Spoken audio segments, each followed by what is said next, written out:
Hi, everyone. Welcome to the Car Chat podcast. And with us this week, we have Luke of Cars with Luke. Hello. Hi, Sam. Hi. Welcome back to the podcast. Luke was Thanks. on the podcast. It was now nearly 2 years ago. I was looking this up earlier. At least. May 2021. So, Wow. over 2 years, episode Wow. 94. We're nearly 190 or something now. And I wanted to get you back on to have a little bit of a catch up, see what you've been up to, because you're still, I've been watching from afar and still making some very cool content. Can you just, for the people that haven't come across you, who should also go check out our first podcast, because we cover a lot of this, just give a little summary of sort of who you are and what you do.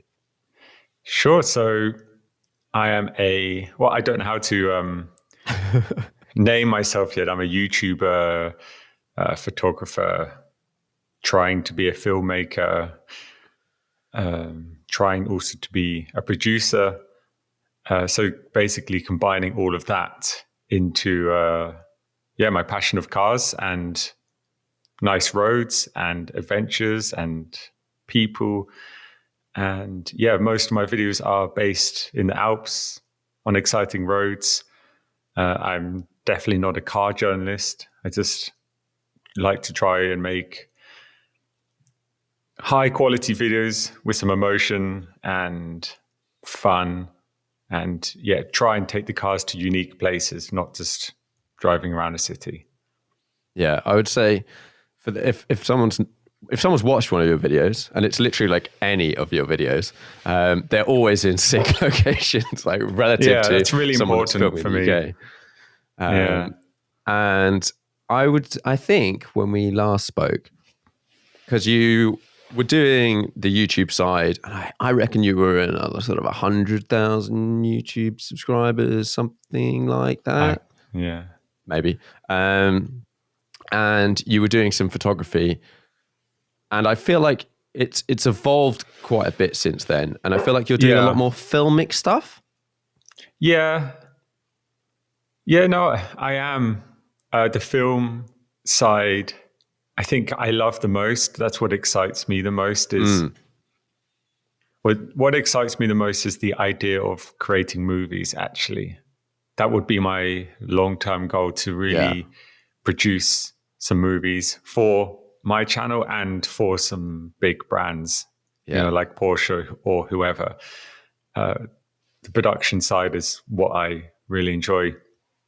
But it's still a mix. I'm still doing photos, still doing photography, and some months it's more video than photography, and other months the other way around. So I'm still, next to my channel, I'm still doing, I don't really like to use that word, like content, but I'm still doing content for other brands, let's say twice a week. Okay. For their social media. So I'm still juggling private client work next to my channel. And is that, what sort of things are you doing for other people? Yeah, mostly it's it's photos for their Instagram. Okay. So I think I'm by no means, a commercial photographer like yourself. Well, I'd say you are. Really? You take photos for companies. That makes you a commercial photographer, I guess. I'm yet to have. Oh no, that's not true. Actually, I was just about to say I'm yet to have anything published in a magazine. But I know Rimac just wrote me yesterday and said they've put some of my photos in their magazine. Oh, nice. Which I don't know when that's coming, next month, I think. But my photos are quite aimed at social media. Yeah. So that's basically what I'm doing. I've just had some companies reach out to me and ask if I can do content for them on a monthly basis for nice. So, for example, let's say I go to a company once or twice a month and produce, I don't know, 15 to 25 pictures for them. And then they have for the month content to post. So, I'm enjoying that. It's something different. It's not car related, which is nice for me also, That is quite nice. I think to become a really good photographer, or filmmaker, you need to try everything. I learned something from every situation, whether it's filming people or hotels or clothes or animals, whatever. Yeah, totally. I had a little bit of a look back through, and actually, you've just mentioned one on the cars. So you've definitely driven some pretty sick stuff since we've last seen it. Did you drove the Rimac, didn't you? Yeah. So they came to Switzerland because they were going to start, or they are selling them now at a dealer in Zurich. Yeah. And they asked if I wanted to come by super spontaneously in Andermatt. They had I think the one press car they have from that car. And they were very nervous because they were all having flashbacks about the last time somebody drove one up a Swiss mountain pass. So their faces were just priceless, the way they were looking at me. And then when I said, can I drive it alone? Because at first they wanted the driver to come with me. And I said, for filming, it's really difficult and awkward if someone sits next to you quietly. It's so awkward.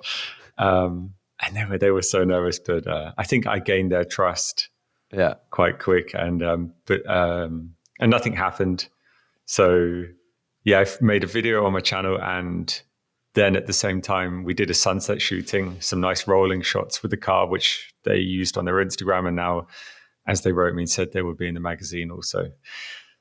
Nice. So what was that like? What do you think of it? Well, with electric cars, I'm still a bit up and down, to say the least.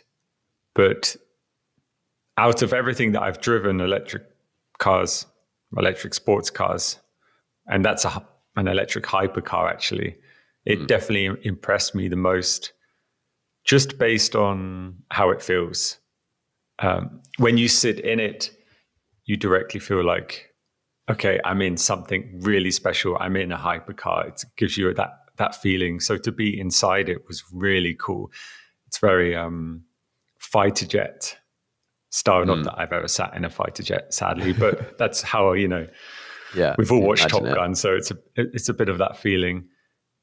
I really like the sounds because they didn't do any fake sounds, which can be nice also. But so what you hear a lot of mechanical parts, which, as you know, if you've driven a GT3 or GT3 RS, I love these mechanical parts.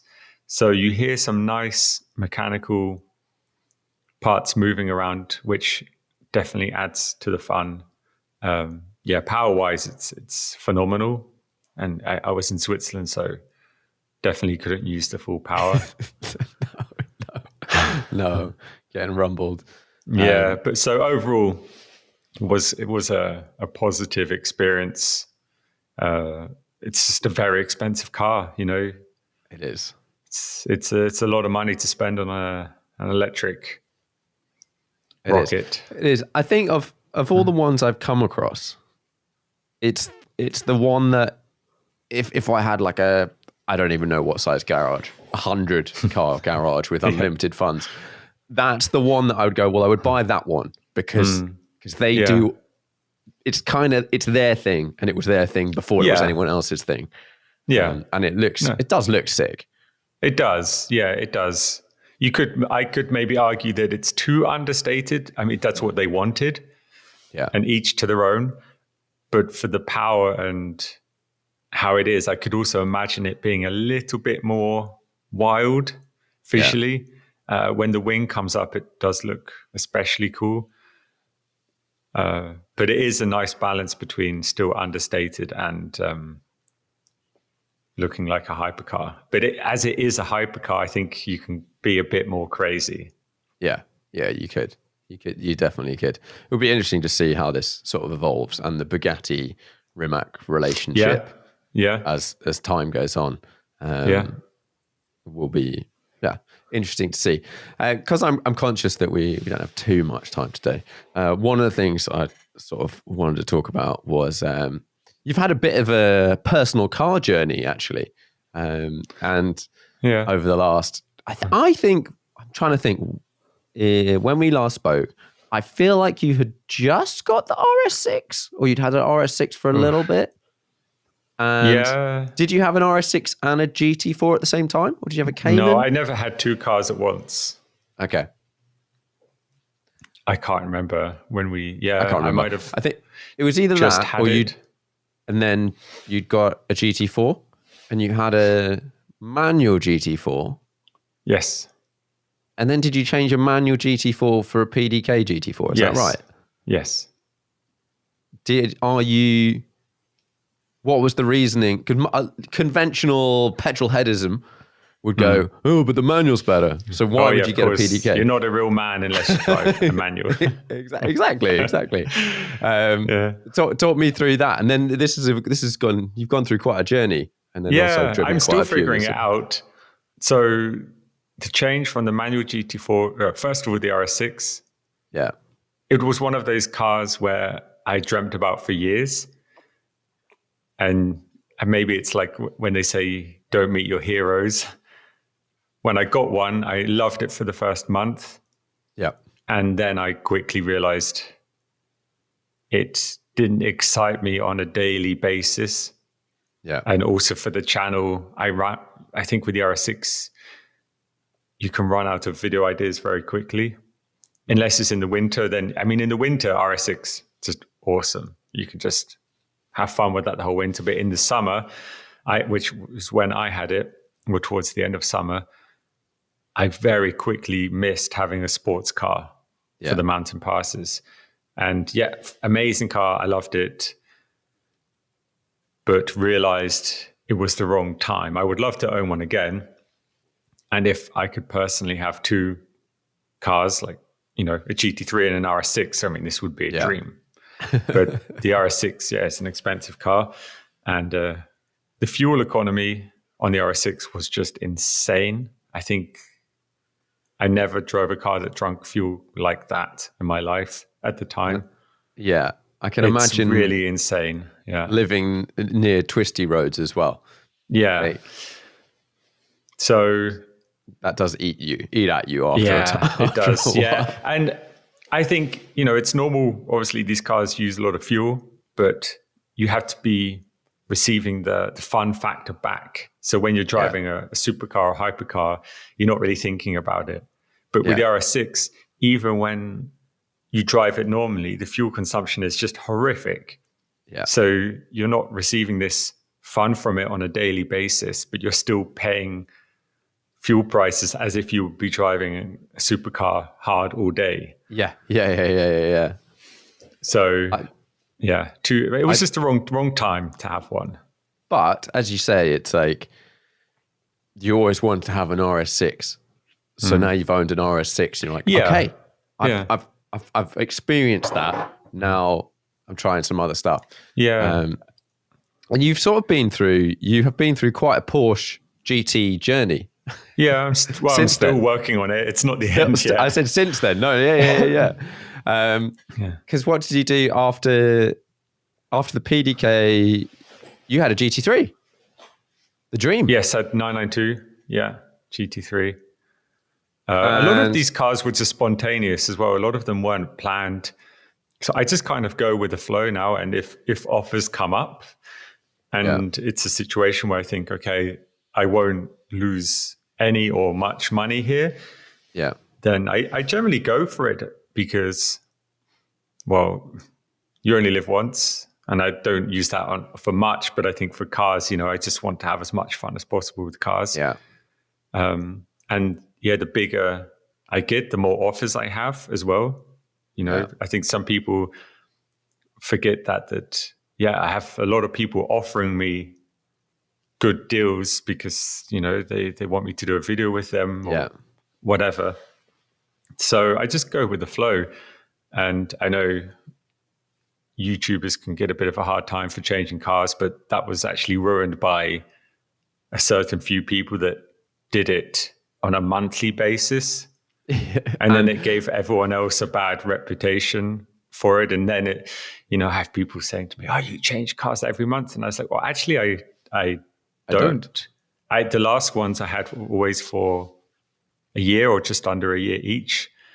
it can just seem faster. But yeah, the GT4 RS I didn't have for long. But going back to the GT4, yeah, I sold the manual, then I got the PDK. Actually, I wanted a GT3 at the time. I should have gone for it then, but it was still a bit out of budget. Then I got offered this Maritime Blue, the PTS GT4 in PDK. Nice. And the reason, it was beautiful. It was really beautiful. The reason I went for it was because I still loved the GT4 at the time, but the manual gearbox really frustrated me. The gear ratios, the second gear in that, it's just terrible. It's just so awful. Long. Yeah, it really took the fun away. Yeah. And the PDK partly solved that. So the gear ratios were much better with the PDK. Yeah. I really enjoyed it. For me, 718 GT4, I would only go with PDK for that reason.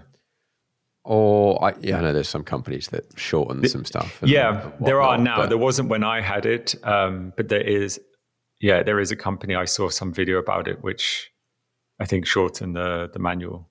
So if you can do that, then definitely do that. Yeah. So then you had the option of what anyone that's into Porsche at some point will come around to and go, well, I've got to have a GT3. If I can, I've got to have a GT3.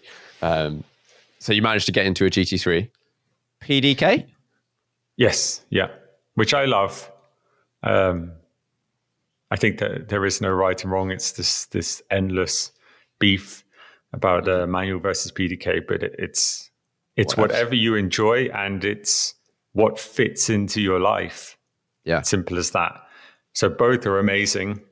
And for me, these cars are my one car. So I use it also daily sometimes. Yeah. So the PDK at the moment fits in better. And I do love the PDK on the GT3 because on that engine, to get the most out of it, the PDK works better with the engine. A few times when I drove the manual, for example, when you want to hit 9,000 RPM in the manual, when you change gear at 9,000 RPM in the manual, it just doesn't feel the same. There's something about hitting that, like the top revs and smashing through the gears. Bang, yeah, the bang. It's super satisfying, and the PDK is actually, for me, it's really engaging. And I often change gear with the stick rather than the paddles. Which I find super fun. It's this like rally sequential gearbox feeling. And I find it really fun. I would like a manual one day as well. I think it would be a touring then if I got one. But And in terms, so you had a 992. You've now moved on from there and had some stuff in between. But the sort of 991 versus 992 GT3, sort of, I say a little bit of a debate. But do you have a preference for the 991 platform or the 992 in GT3 form? Do you lean one way or the other? Well, I'm still figuring it out. I need a bit more time with my 991 GT3 RS. I've only had for 3 or 4 weeks now. And I've only done just under 400 kilometers because now it's snowing. And so I know I have no chance to drive it. Yeah.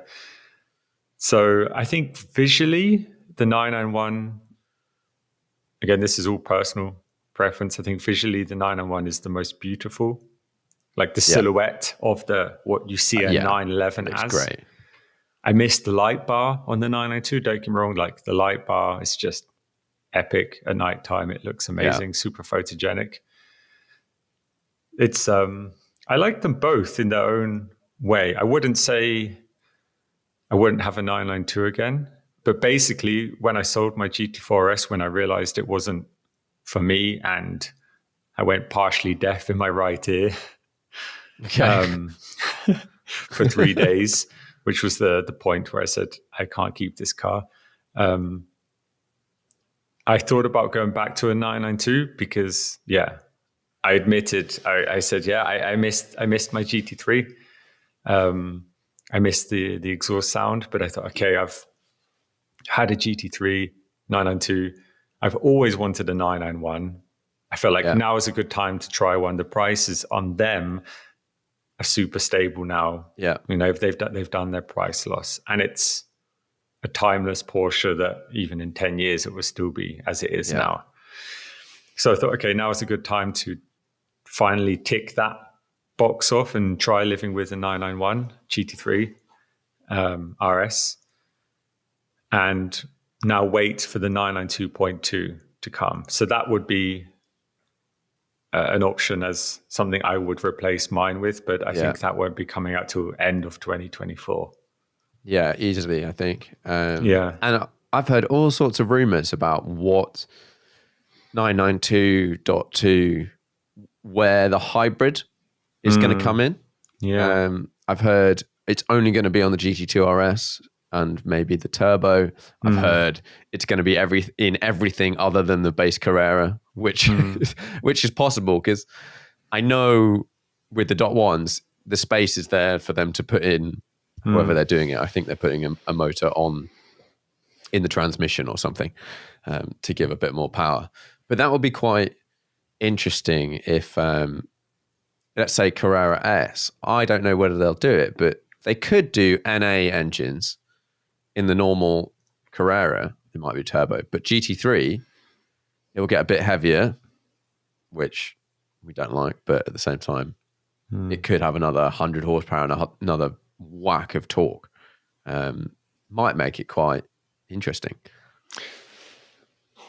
It's a difficult one. I mean, if they put it in the new GT3, I can't imagine they would, because then it could easily be faster than the 992 GT3 RS. But that will have... They like to keep the them dot separate. 2. Yeah. The dot 2 will be a high... If it's in the GT3, it'll be in the RS, won't it? Well, I mean, I don't think there will be a dot 2 RS. You think? Yeah. There's always been a dot 2. There was a 997. There was a 991. I don't even know where they would go anyway from. I mean, how much bigger can you make a wing? But we say this every time. So it's like 991. So you've got a 991.1 GT3 RS. To dot 2 is a bit of a visual change, but not tons. No. I think it will be the same sort of thing, but it could be hybrid. And then the 2RS will be some complete 2RS. That's the one I'm most excited for, actually, because another car I still want to experience owning is a GT2 RS 991. The prices are still high on them. I would have got one now, but it's like another 150k on top of what mine's worth, which is a lot of money. Yeah. But that's still a dream car, the GT2 RS as well. And what about that is something that you're like, I want to have a go with? Because yet again, conventional petrol head will be like, yeah, but it's turbocharged. It's not as exciting. Yeah, well, that would be only from people that have not tried one. Because it's such a unique feel. Have you tried one? I've been in one, but I've not driven one. Yeah, I don't think I've ever felt anything more planted than the GT2 RS, and the way it delivers the power is it makes you laugh. Yeah. For me, it's a baby hypercar, and visually, I love it. The wing, the aero on the GT2 RS, I think looks spot on. And the sound, it's really, when the flaps open on the exhaust, it's really a beefy sound. Yeah. It sounds really nice. So, yeah, it's not naturally aspirated. And I wouldn't normally want to change from naturally aspirated to turbocharged, but that would be an exception for me. Yeah. And I think, as you say, like, you're on a journey. Yeah. And part of it as well is you're creating content for a channel. So changing into something else is helpful. Like it's but still it's not for some other YouTubers, that's like they base their channel on their own cars. I don't.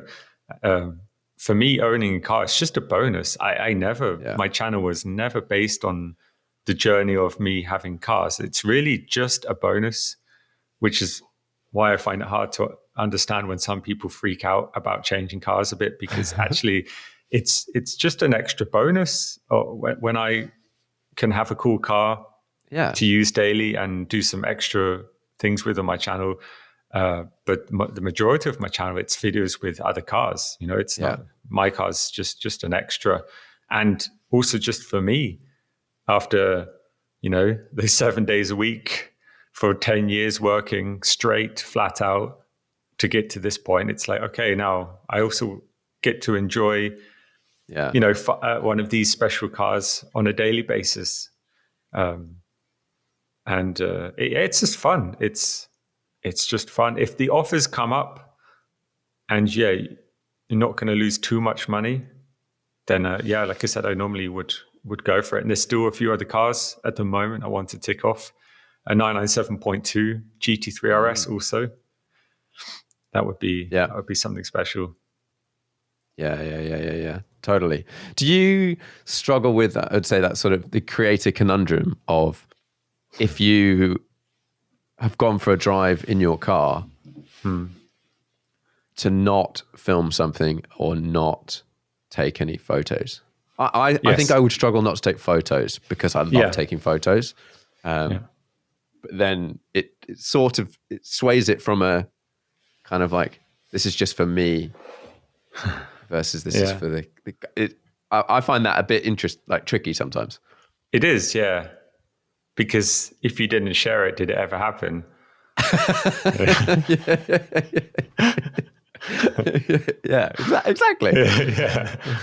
I do. I probably did 1 or 2 drives in the summer off camera. Yeah. Max. And it feels weird. It feels funny, really isn't it? strange. Yeah, it feels too strange. I mean, now I've done it so much, I enjoy doing it with the camera. Yeah. I guess it depends who you're with. Maybe if you're with like 1 or 2 friends and you're just in the moment with them, you could not use the camera. But alone, I did have, I know, looking back, I had 1 special drive alone. I was up the Suston Pass. The video idea didn't come together because of bad weather. So I just drove over it once myself, and I was driving back down. It was at dusk. I was in the GT3 RS. I was alone on the pass. And it was just one of those moments it felt so special just to be up there on this pass, on low light, moody weather, no one around, not a soul. So that was really nice. Just really took in the moment. Yeah. No, it is an interesting one, and I think from a photos point of view, I can't not take photos. No, I always need to know. My brain is always on like, well, this is a cool location, and I've had a cool memory, so like, I'm snapping that memory. Yeah, definitely. Thank you very much. Yeah, I couldn't not take a picture. It's so with your 991 RS, are you going to do some changes to it? Yeah. Have you done? I feel like you have done some changes to it. Yes. Exhaust, the muffler. Yeah. What have you got? So stock, it's too quiet, I think. Yeah. I know I changed from the GT4S because it's too loud, but the big difference is that was too loud in the cabin, and the noise in the GT4S is like here. There's a difference from it being here to at the back of the car. Seat inserts. What else have I done? Yeah, a bit lower, some added camber, the end plates on the wing. I've upgraded them to the 0.2 because they're a bit bigger, a bit nicer shape. And a few other things planned, and don't know what's next. I won't go too crazy. I mean, what I've done to it already is quite a lot. I would love a set of wheels on the car. And the dream wheels for me would be from the magnesium ones that they used on the GT2 RS and the 0.2. There was an option. Yeah, that at the time. Was that part of the Weissach pack? Yeah. Which on the GT2 RS it was. On the 0.2, I don't know. It's quite a punchy option. I remember at the time. Yeah, it's a lot. Yeah, I'm seeing if I can get any, or maybe I find a used set. Yeah. It would just really, I think, set it apart from the others. Right now, for me, it looks too stock on the outside. And I just love making my cars unique. That's always what I've done. I love it. I have so much enjoyment from making cars look unique. And then sometimes also when I've done that, that's the point where I want to change car again, because I have so much enjoyment from doing all of these things. Okay, I've done this. It looks perfect. Let's do the next one. Yeah. I totally get that. Like, as time goes on, I'm more like, I want to just like play with things a little bit, change it a little bit, make it a bit different from the every single other. Yeah, whatever. It's fun. I mean, I find it fun. Yeah. During, I don't know whether you've done any of these. You started doing sort of cinematic short film videos. I remember specifically a bunch of like the Night Run ones. What sort of caused you to regret the most? Oh, really? Yes. Why? It caused me so far just too much trouble, that video. Really? What? Okay. Yes. What was the first one? I can't remember. You've done a few. And the first one was the Night Vibes, the 992 GT3 Night Vibes, which was an idea I had for a while. It was, and we just went for it. I'm always looking to be different. I'm always looking to try something new and be daring, and just try. So that was it, and it was super successful. I think one of my most watched videos. But in the end, so far anyway, it's just caused me too much stress, which was quite off-putting actually, of finding motivation to go out there and film good things again, because with success comes other difficulties, as I found out. What sort of problems? Well, it's my most stolen video to this date. So I've done at least, me personally, around 300-400 copyright claims. Wow. And I probably still now have another 400 at least waiting. And is this on YouTube or Instagram or what? Everything. Every platform you can imagine. I mean, on a daily basis, I have people sending me, Luke, isn't this your video? It's really, it just became That's annoying, mentally exhausting and very demotivating. I saw how many people out there have no respect for someone's work, and they think they can freely take your hard work and use it for their benefit without saying anything. And they have, I think, they couldn't even imagine the amount of work that went into that video, and time and money. So at the moment, the horrible part of that video is it cost me money to make. It cost me a lot of time, and I've only lost money because of it, because I've had to pay now a lawyer to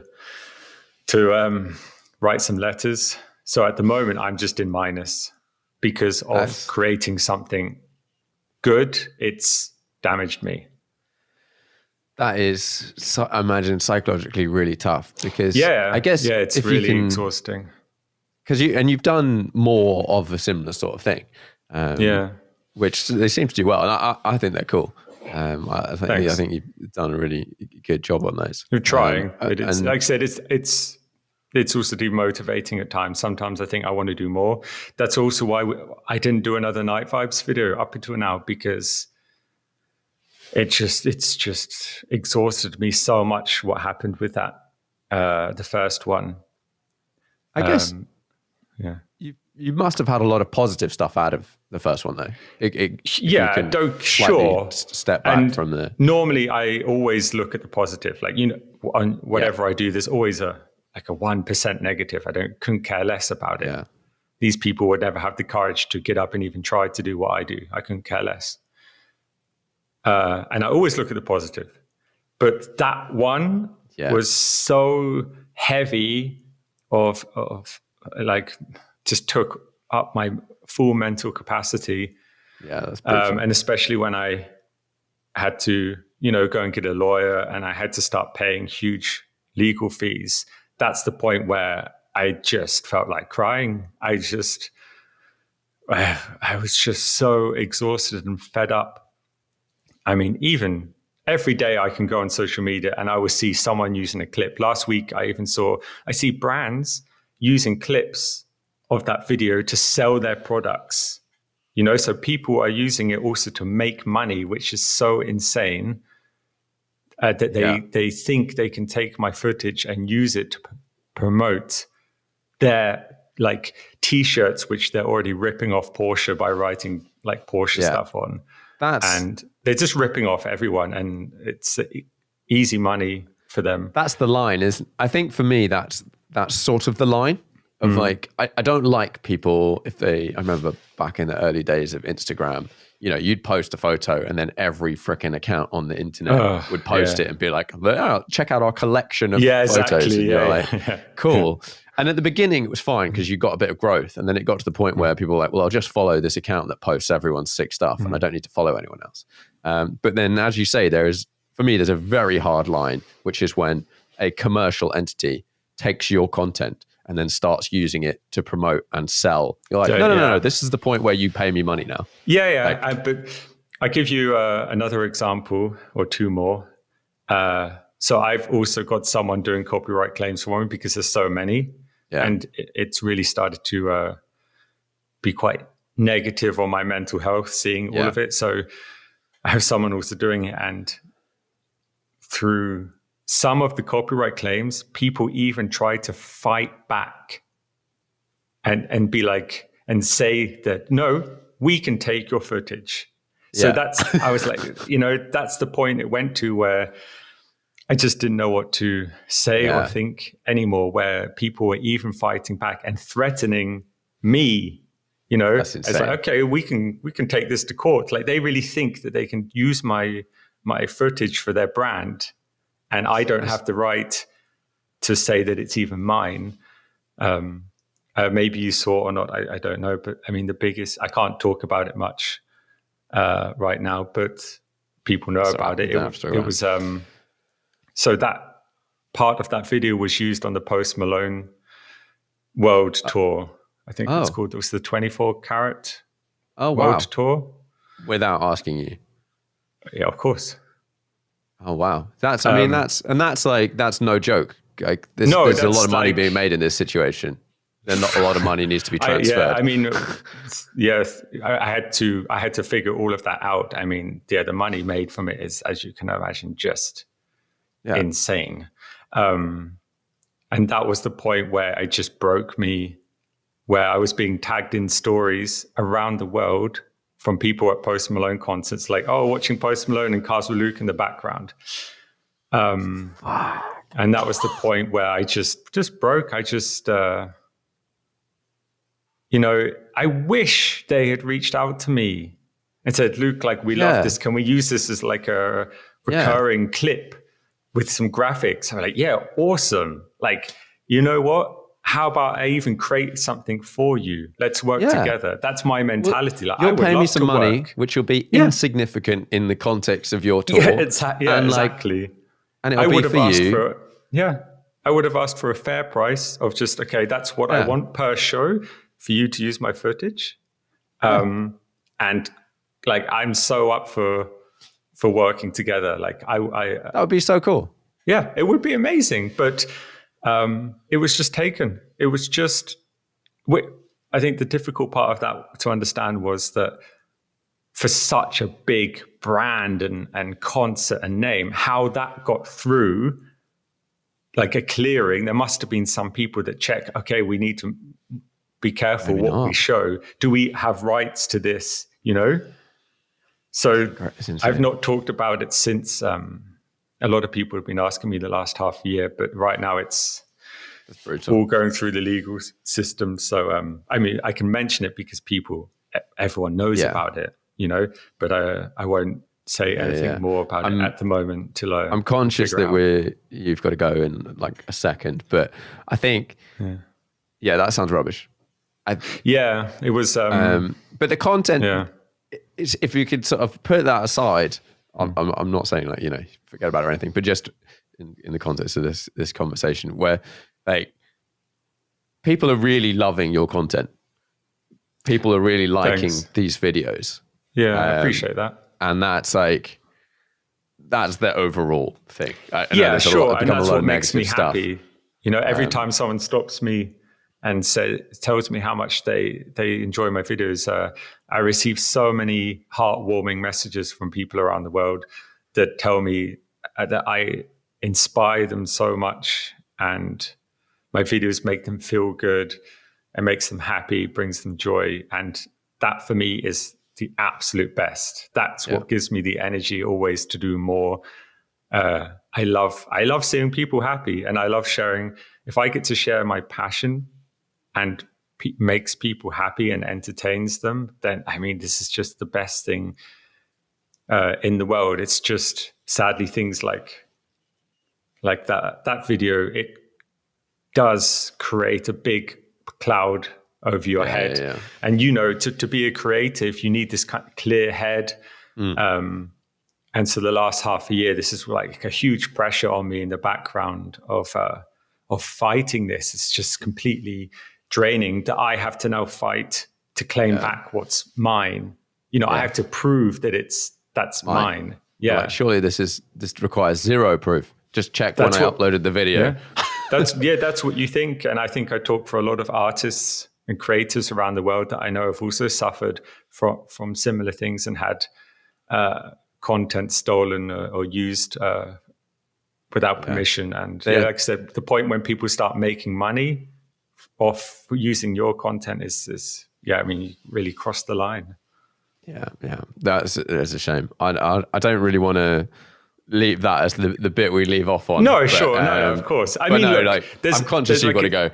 No, it's fine. I mean, there's positives. Of course, it's awesome that I saw my footage being played. It's also rubbish around the world. Like it, of course, this was amazing. I mean, hundreds of billions of people saw that, and it's like, yeah, that's amazing, but at the same time, the fact that it was just taken and I wasn't paid. And in the end, I've only lost money from me creating something nice is like, it's just not fair. It's just not fair. But and the psychological, I think with stuff not working out or whatever, like it's the mental burden that is then on you. And you're like, but I love this stuff. I've done this because I love doing it. Yeah. Why is it not working, or why is it coming back like this? Or why are people taking advantage? It's horrible. It's but the big picture, the majority, of course, it's positive, and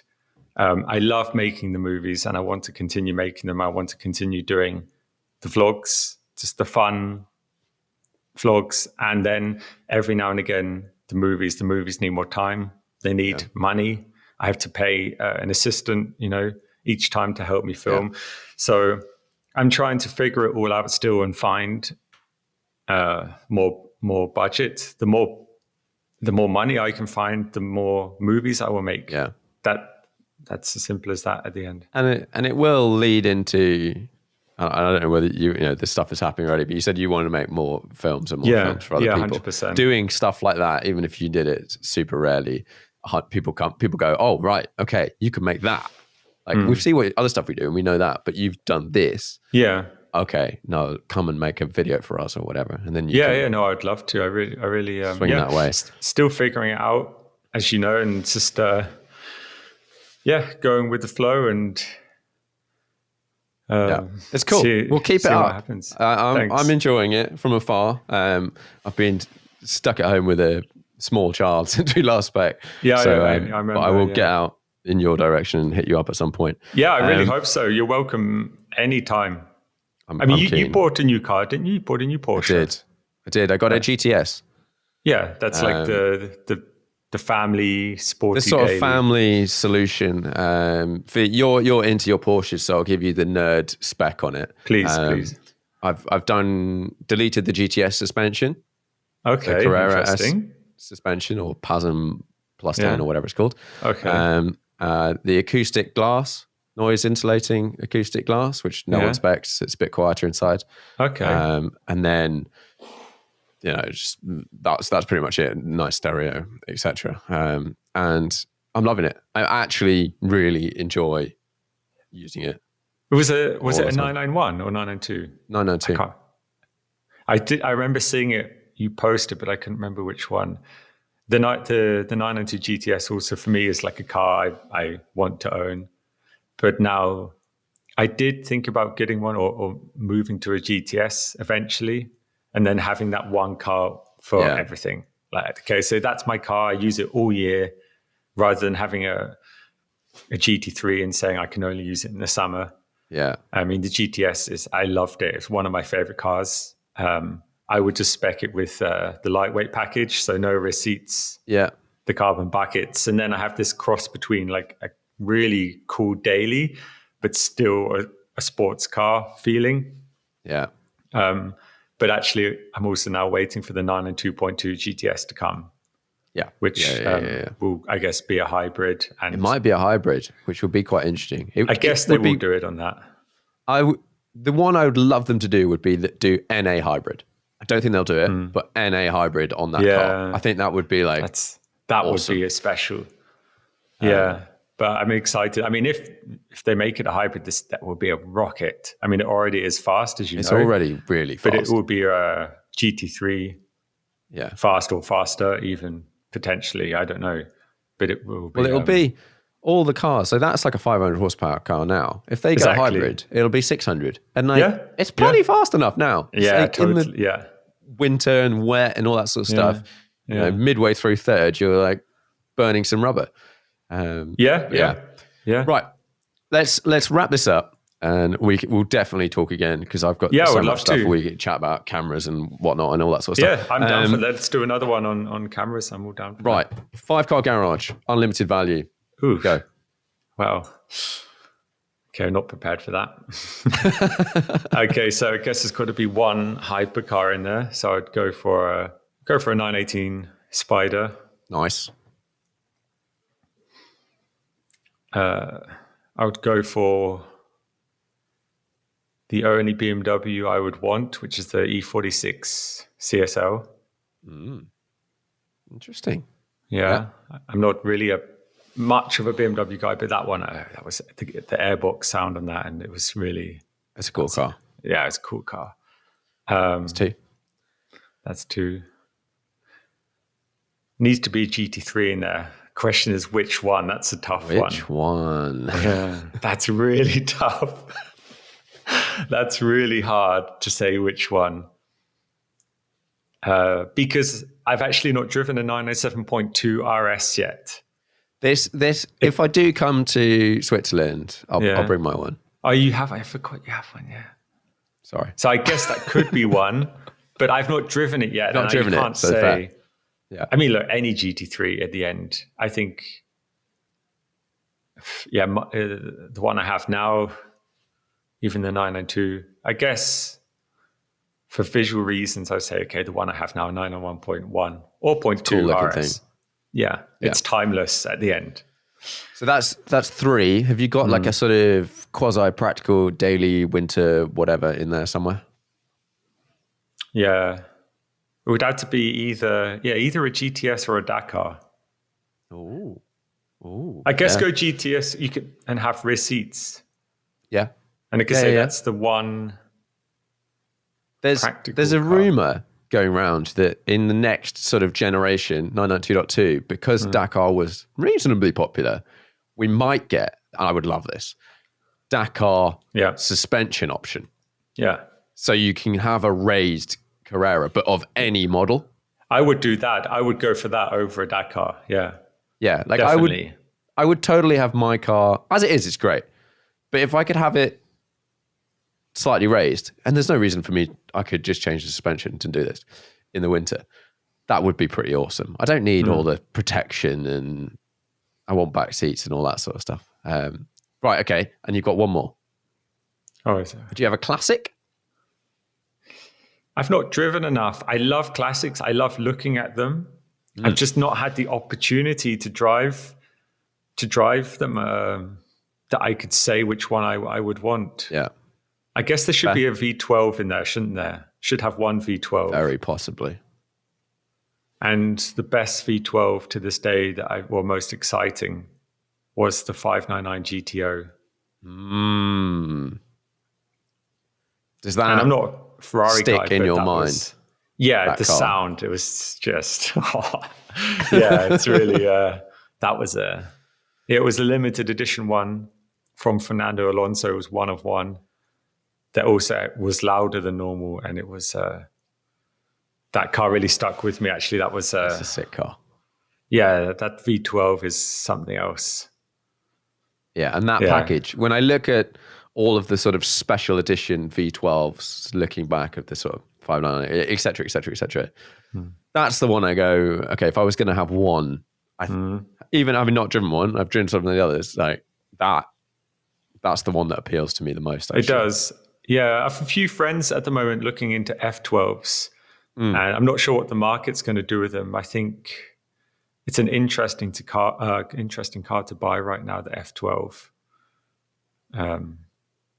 But otherwise, it would be the Vantage V12 in a manual. Yeah. But quite cool.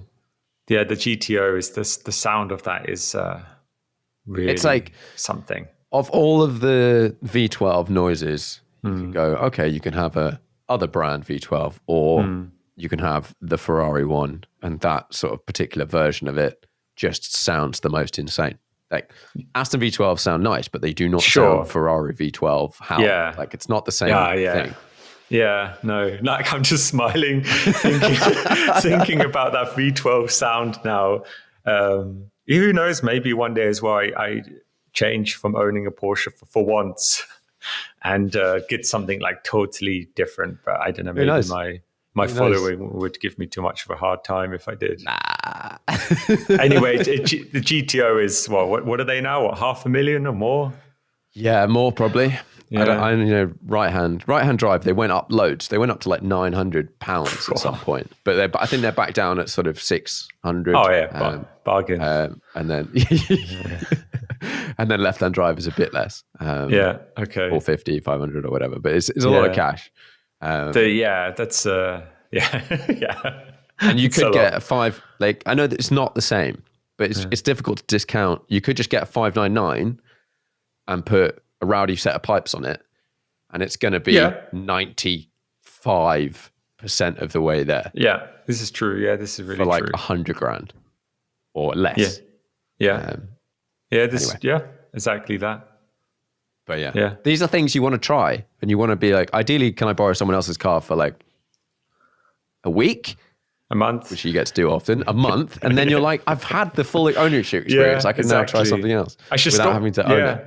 Exactly. I should stop buying them and just ask people to borrow them for like 3 months at a time. I'd be like, I'll do 1,500 miles. You'll get loads of cool content. Like, thanks very much. Right. Well, thanks very much for coming on the podcast. Yeah. Sorry, I have to go pick up my dog. No worries. Otherwise, I would love to continue talking, but let's do another one. We'll do another one. Yeah, I have time this month. Right. We'll do another one at some point, possibly soonish, and we can talk about some Christmas stuff. Camera special. Yeah, exactly. for the camera nerds out there. Right. Yeah. Perfect. Cool. Thanks very much. Cheers, Sam.